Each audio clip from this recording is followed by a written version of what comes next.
I don't want to stare at stock charts all day. I want to be a millionaire while I sleep. My name is Noah, and I'm on the journey to become a millionaire. If you're in the military, you have access to one of the most powerful wealth building tools in the world, the TSP. But if you are not maxing it out, or if you're just letting your money sit in the default settings, you're literally setting millions of dollars on fire. I'm not exaggerating. The difference between doing this right and doing this wrong is retiring with $200,000 versus $2 million. In this video, I'm breaking down my specific, slightly weird TSP strategy. I don't do the standard 100% seed fund approach that everybody talks about. I use a specific 75, 15, and 10 split that gives me professional management and strategic growth. Now let's get into it. So first off, for civilians watching, the TSP is the Thrift Savings Plan. It's basically the military's version of a 401k. But before we talk about what I buy, we have to talk about the single best part of this deal, the match. The government matches 5% of my salary. Here's how the math works. I put 5% of my paycheck into the TSP, the government matches that 5%, which is an instant guaranteed 100% return on my investment. There is no stock in the world, not Nvidia, not Bitcoin, that guarantees you a 100% return on your investment. If you're in the military and you're putting in less than 5%, you are declining a pay raise. Do not do that.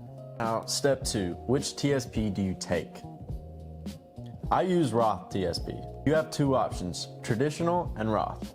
With traditional, you get a tax break now, but when you pull your funds out at retirement, they are taxed. With Roth, pay taxes now, and they come out tax-free at retirement. Here's why I chose Roth. Right now, as a second lieutenant, I'm probably in the lowest tax bracket I will ever be for the rest of my life. I would rather pay taxes on the seed now, so I don't have to pay taxes on the harvest later. When I pull my money out at age 60 and it's grown $2 or $3 million, the government won't touch a dime of it. That is a massive advantage. Okay, so the money's actually in your account. Now, what do I buy?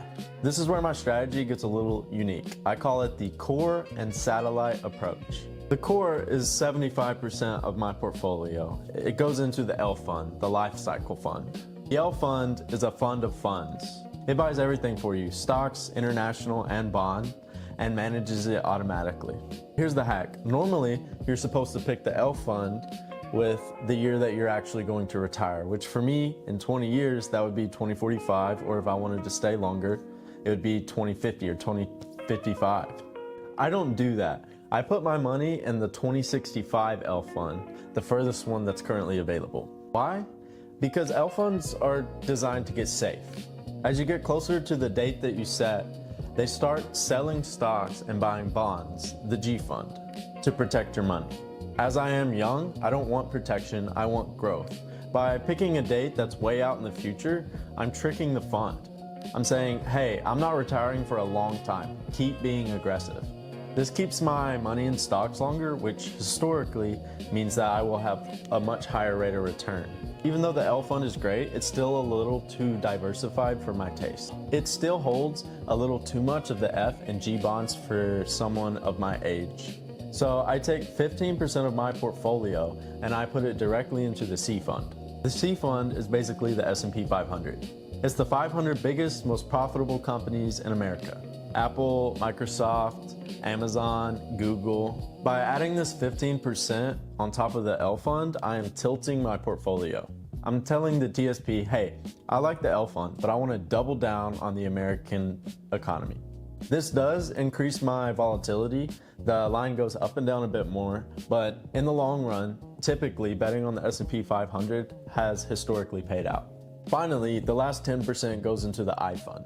This is the international fund, companies in Europe, Asia, and Australia. I heard some old heads, and now I have heard some old heads and a few YouTubers, they say that America is the only game in town, but winners rotate. In the 2000s, international stocks actually beat out US stocks. And in the 2000s, the housing market also crashed. If you believe that we are about to enter another housing market crash, then you might want to put more money in international funds. But for me, by putting 10% there, I'm just buying a little insurance. If the US economy has a bad decade, then I have a little piece of the world to balance it out. So that's the mix. 75% safety and automation, 15% American growth, and 10% global insurance. Is this the perfect portfolio? I don't know, but I do know what I can control. It's automated, it's aggressive, and it takes advantage of the tax-free benefits of the Roth. My goal isn't to beat Wall Street every day, because that's not gonna happen. People are paid their 9 to 5 to go work there. But my goal is to wake up in 40 years when I'm a multimillionaire and realize that I can thank my 24-year-old self for setting this up correctly. Now, I wanna know what you guys are doing. If you're in the military, are you a 100% C fund type of person? Or are you using L funds? Drop your mix in the comments below. I'm posting every Wednesday documenting the journey to $1 million. Subscribe if you want to see the numbers. Thanks for watching, and I'll see you next week.